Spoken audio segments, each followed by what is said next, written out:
It's time to call in with your questions and comments at 220-9788, 220-WSTU. And now, here's Casey Ingram. Welcome back to the second half of the hour. Meet your candidate, and I have a repeat guest. She's also an incumbent. We have Susan Gibbs Thomas. Susan, it's wonderful to have you back here into the studio. You're running for Indiantown Council again.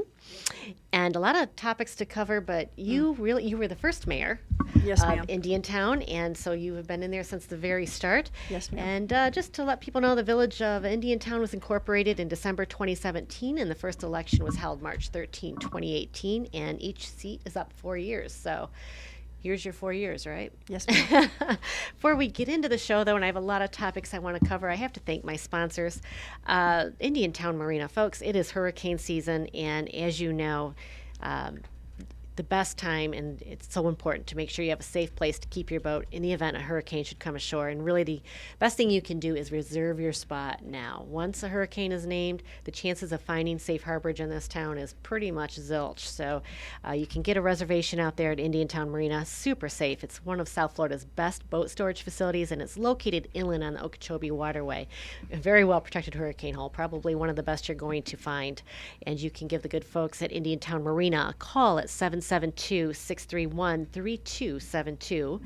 772-631-3272. And also, while the boat's out there, it's a do-it-yourself or full-service boat yard. So anything you need done on your boat, any kind of work, great place to go. Also, the best kept secret in Martin County is the Fish House Art Center. It's down in the Pocket in Port Salerno. Lots of fun. You can come by boat, car, stroll the boardwalk, explore what the best kept secret has to offer. They have local artists, an Airbnb, art gallery, boat charters, marina, craft and creamery, craft beers, wine, and 24 flavors of ice cream. So there is something there for the entire family. A lot of fun, and that's the Fish House Art Center down in the Pocket, Port Salerno. Give them a call at 772-221-5482, 221-5482. Or look them up online, thefishhouseartcenter.com. Okay, Susan, we are ready to roll here with this show. I want to say a lot of the information I have is from Barbara Cloudis, Indiantown Currents. It's a super good source of what's happening in Indiantown. It's probably, I would consider, one of your only local media sources, and she does a great job. If you can look her up online on Facebook, Indiantown Currents, and you can go through. She's written a lot of articles about a lot of the issues that are happening out there, and very informative. So Barbara, thank you so much for the information and the work that you do. So Susan, tell us a little bit about your proudest accomplishments as being a member of the Indiantown Council, and why are you running again? Well, first of all, let me say thank you for having me. My It's pleasure. always a joy to come. And let me follow up with Barbara. I know that she is very well informed because she's paying attention. As anyone who lives in Indiantown can do, they can go to the village of Indiantown. I think it's indiantownfl.gov. I think that's right. Yeah, and they can look at any previous council meeting, PZA board meeting, any of those meetings are online that it can be watched. You can glean the same information from the documents that are posted and available to the public that Barbara does. Barbara just has I know that she spends a lot of time sifting through all that to get that information to make it easier for the public, and that is appreciated. It is, and she does this on her own time. I mean, She does. She's and really and an it's angel. very time consuming, I know, because having sat through those meetings, I have to go back and watch them because I don't remember half of Right. know, So much what's is happening. going on. So it is great to have that available to go back and watch. And yes, we've been at it for 4.5 years. Right. This is the second election that we've had to fill seats. The first election was 2 years ago because 2 of the seats, in order to stagger to get to 4 years, we've already had one election. There was 2 seats that their first go around was just 2 years. So this is now everybody is in that 4-year position. So this is the first one at 4 years. And there's been a lot that's happened. And Kenny Hinkle Jr., appreciate you tuning in. He says that he's listening and he knows that you really do pay attention. Let's talk a little bit, a lot of the current events. Something that's talked about a lot is annexation. Around 15,000 acres could qualify for annexation if the owners applied and earned a majority vote of the council. Do you think that the outwardly goal of annexation and rapid growth is the vision the people of Indiantown have, and how does it benefit them if you do? I do not believe that rapid growth was the intended outcome. And I have to disclose that of the 5 people that were seated in that very first council, I'm the only one that voted no for incorporation. So I guess I'm a little more, I don't want to say cynical, but I critical think. Right. I critical think, and when a subject comes up, I make sure that I try to do my homework, listen to the public, and make an informed decision. So the annexation, we have a while before we build out. I know annexation helps, and I know especially on the coast, I've seen it. You get built out, you have nowhere else to go, and they're able to annex in, and Right. And we're not to that point. We're not to that point. We need to make sure that we are able to sustain what we currently have, what is being built, and that's that infrastructure. You're talking water, wastewater, roads, drainage, and we're working on that. I know this past legislative session was a big boon for Indiantown. Our local reps, I got to give props to, Rep Snyder and Overdorf from Senator Harrell. It was brought back to Indiantown. $18 million Wonderful. was signed. A bill was signed by the governor that gives our water, wastewater, $18 million. It's wonderful. And you need some help with the water issues that are out there. Absolutely, and that's not grant. We don't have to pay that back. The grants that we have gotten on the water, wastewater, were at very favorable, the most favorable that I was told by our understanding by our consultant that helped us with that, is most favorable that he's ever seen somebody get. And I have to say that is the one area that I think this council got right, was that water, wastewater. I know it's a huge thing, but if another private company would have come in and done what we're doing, the ratepayer, not the taxpayer, the water customer would be on the hook for every bit of it. So if there's tens of millions of dollars that needs to be put into it, which there is, the ratepayer would be on the hook for that. As a municipality, we are able to get state Governments funds. can apply Yes, for grants where a absolutely. private company is not able to Absolutely. obtain them. So that's a Absolutely. really good point to Yeah. point out. Kenny Hinkle again, he said, no rapid growth. Maggie Hirchella did it right. He appreciates your slow approach to growing. Yeah, in and Indiantown. when I was mayor, that's one of the people thought when I got in there, oh, she's no growth. Yeah. My comment from the dais was, if you're not growing, you're dying. Right. Right. You have to have some growth, or else it's just, you wither on the vine. And so, and people have a right, and there you get back to property rights. People have a right to utilize and use their property as they are legally within the code and able to do it. So there's a There's a balance. balancing act and a fine line that you have to, and you just have to be very aware of that as you move I forward. always like to think of it as smart growth.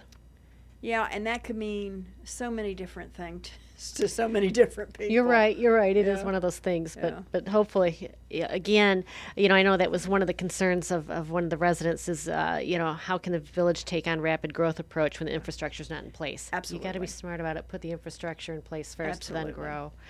And you've been on this council, and we're going to talk about your votes and some of these bigger issues Okay. here. And I'll let everybody know that. Something that you have brought up here recently was that you wanted to call for setting performance standards for the village manager, Howard Brown. And that's coming up on the council's agenda July 14th. Seems like a common sense thing, setting performance standards. That's okay. I guess you could look at it like that on the 14th. Yes, there are some issues that I think that the council needs to just deal with. We made an ordinance that went outside of what a referendum that was put to the residents of Indiantown, that we change our charter. It was a charter amendment that was proposed, that we change the charter that allows the manager to handle personnel issues. Our charter says it is the responsibility of the council. So the people on that referendum, it was put to them, and they said no. It needs to stay within the purview of the council. The council needs to retain that. So what has happened in a couple of issues that we're slowly allowing the village manager to go outside of that boundary, and allowing him privileges to set personnel when it comes to going outside of what we have already agreed to or set on policy. So back in December, we said, okay, this authority will be given to you. However, written notice needs to be, and all of this is in the record. I'm not saying anything that Right. not everybody doesn't already know. Right. That in that ordinance, second reading, there was a sentence put in there that says, yes, when the manager executes that privilege, that within 7 days he will notify the village with a written notice. June the 1st, we received written notice of action that had been taken back in January, 2 different Wow. separate incidents. So that is the issue that I am bringing forward, that it did not adhere to law. An ordinance is law, so I think it's something that we need to look at. And when they overturned that they had the referendum to keep control of policies like HR in the hands of the council, when that was overturned, I want to point out, and correct me if I'm wrong, this was back in December of 2021, but you were the sole vote that said no. Yes, The ma'am. people voted that it should stay in the council's hand. You were the sole Yes, vote ma'am. that said that And should and not I be brought turned over. I brought up that the referendum stated otherwise, so we were going against what the people in Indiantown. Wanted. Yes. I already had a referendum. Absolutely. I'll have to say it's very unusual in politics that I've seen a lot of the things that I follow for a council to overturn the wish of the people. So that's a interesting vote back then. It disturbs me. Right. It's We're there the to peop- serve. right. We're there to serve the people and what they want. Even though we think we may know better, they plainly said this is what you need to do, and we're plainly not doing it. So The Village Hall is another issue that has come up, and a little background on that. Again, this is from Indiantown Currents. It was voted to build a 21,900 square foot Village Hall at a cost of 15 to 18.7 million. Only Susan Gibbs Thomas voted no. The Village Hall is designed to accommodate 45 employees plus a 632 square foot of office space allotted for 5 council members and their future legislative assistant. Currently, only the mayor would have the private office and the assistant a 10 by 10 office. And I want to make clear that neither the city of Okeechobee nor Stewart provide private office space for their elected officials. Indiantown has about 6,600 people, Okeechobee has about 5,300 people, and Stewart has about 17,000 people. So to give you comparable on what surrounding municipalities are doing. The plan also allows for the addition of a third story to accommodate more staff members, an additional cost of $3.8 million for 10,000 square foot addition, which includes amenities such as a cafe that would be open to the public, employee showers, 14 by 18 foot private office with private restroom for the village manager, and a meeting chamber for 150 people. Plus, there's additional phases that would include a water splash pad, a couple of pavilions, 17,000 square foot community center with a gymnasium, a stage, and further into the future, aquatic center with swimming pool and space on 5 acres for police and fire stations. When first proposed to the Village Council in 2019 and 2020 budget talks, Village Manager Howard Brown estimated the cost for council members to be around $10 million to build a village hall, depending on what you decide. Tell us where you stand on that, Susan. once again, I am on record. You can go back and you can look at, now's not the time. now is not the time. Indiantown through the years has been on that edge of just about, we're going to have this boom of growth, and the economy goes bust, and it does not happen. So moving forward, we do have a project that has been approved. We're talking Terralago. It is the first project that has fully been approved to move forward. And when it is fully built out, it'll just about double the size of Indiantown. Wow. Yeah. Wow.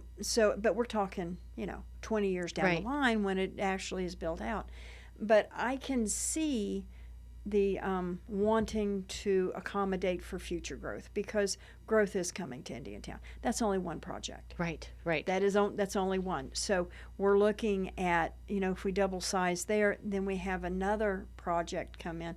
But we're talking, it's gonna be slow, because we know, the economy up and down. Right now we're kind of.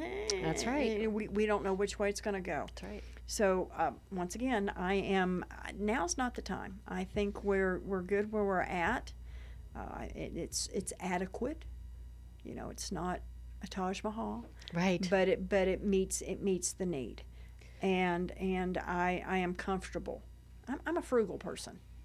I really am. If it meets the need, and you're, Yeah. that's one thing with the councils. You have to realize you're using other people's money. You're using the taxpayers' money for these things. So And that's one thing. Ours contracted. Our ad valorem. We have a fixed budget. It's not like we can just go out and we need more money. No, we live on a fixed budget, and our budget this year contracted. Everybody else's kind of, I guess, will increase a little bit, but ours contracted. well, the property appraiser just put that out, Right. and in Martin County, the taxable value went up almost 12%, 11.86%. City of Stewart, 15%. Town of Jupiter Island, 13%. Sewell's Point, 12%. Ocean Breeze, I don't know what's going on out there, but 40%. But Indiantown was minus Yes. 3%. So And that is tied to our biggest ad valorem and our biggest tax provider, and that's Florida Power and Light. It's So yeah. quite interesting. Yeah. Should council members have assistants? We were talking about having a space for an assistant here in the new Taj Mahal Village Hall. Should they have assistants? Having been in that position for 4 years, mayor for a year and a half, it is definitely, and just starting up, it's a full-time job. It truly is. It's challenging. You get out of it what you put into it. So if you want to skim through it, yeah, you're able to skim through it. Assistants, we don't even get it. We're not even paid full-time. I would love to be able to actually consider it a full-time job. It's not. We get paid $10,000 a year. Once you take taxes out, it's a lot less. That's right. So that being said, it's supposed to be, well, you look at our nation, look at on a federal level, what that was intended to be, our representatives. They Public servants is that's it. They go home, and you make your money, and you have your farm or your business or whatever it is. That's your living, and then you come and you serve your community or your nation. So no, I think having a room like we currently do, there is a little conference room that the council members are able to make sure, there's a calendar on there in the very front, so we can sign up and say, okay, we want to use this room whatever day, whatever time. So we have something that we can utilize, and quite nicely at right now. Do I feel like a mayor needs? No. The mayor does not need a special office, nor do we need assistants, because the mayor is in name only. They have no, and it was made very plain to me in my time as mayor, that you don't get anything special, you have no special powers, you are just another council member. You just get to cut ribbons at ribbon ceremonies. So that's pretty much it. Susan Gibbs Thomas, you're running again Yes. for Village of Indiantown council seat, and Right. you just said something to me, that members should be public servants, and that's really how our country's founders envisioned our elected officials to be. And you work somewhere else or have another position? Yes, yes, actually, 19 years with Martin County School District. I'm the fourth generation of my family to work at Warfield Elementary. Wow, that's wonderful. it is. Wonderful.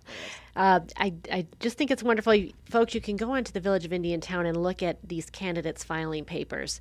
And I did that in another current member, Anthony Dowling. I was just shocked to see that his only income was as a village council member. That was it. So it's just something to think about, because I do think that these positions should be public servants. So what else? I don't know how you're living if you're.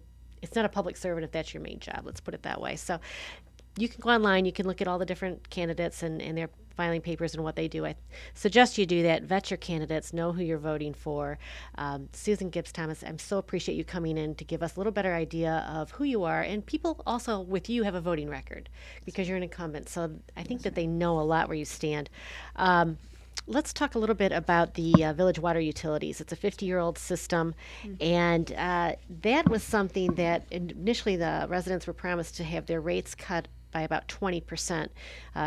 Village consultant Gerald Hartman said it would be about $9 to $11 million for repairs, would cut residential rates by 20%, taking into account grants. And you were able to get grants. Yes. However, the residential rates, nothing was cut there. Right. Right. What's the future for that right now? Where's that stand? We are moving forward. Like I mentioned previously, we have $18 million that is not a grant. It is, a blessing from the governor signing the bill that our legislators and local people were the ones that the village government had nothing to do with it. It was local people that went forward, and our representatives responded and were the recipient of $18 million. Also, another $5 million is headed our way to help Indian River State College do the Indiantown High School. Yes. They went, and their ask was $5 million to help with that infrastructure out there, to get water and wastewater out there. So there's $23 million to help that system, to expand it, to improve it for all these projects that are coming our way. I'm glad you mentioned that, Susan. Yeah. That's really a wonderful project out there in Yes, it is. Indiantown. That charter school's going to And be that huge. does not count for in the future the fair. The Right. fair is going to be headed out that way, so it's an exciting time. It's not within our boundaries, but it's just about a mile away. That's so, right. It'll yeah. certainly be utilized a Yes, lot. it So, will. Diane Phillips Lewis, Susan has our vote. She truly cares about Indiantown and the people of Indiantown. Thank you for tuning That's in, Diane. appreciated. Thank you. Should things be changed to allow for a renewal vote for the village manager every 2 years? Yes. Yes. I think in starting out, you don't know what you don't know. Right, right. And this has been, 4.5 years a learning experience, and we continue to learn. We continue to have firsts, and I believe that would be, I think that would be appropriate, because within 2 years, you get an idea of whether you want to retain them. And certainly, I think it's something. If he's doing a good job, that's not a problem. Right. It's a standard review to make sure everything is going as planned. Now we have annual reviews. You have annual reviews, Yeah, and that's been kind of. but those aren't a changed. vote, right? It's just a review. It's just a review. We changed it this year. We kind of contracted of the areas that we look at. It's just really a real quick overview. It does not go into the depth that I feel like it needs to. When you have that level of service and that administrative level, it needs to be more in depth, not just how are they doing? Good, okay. It needs to be more than that.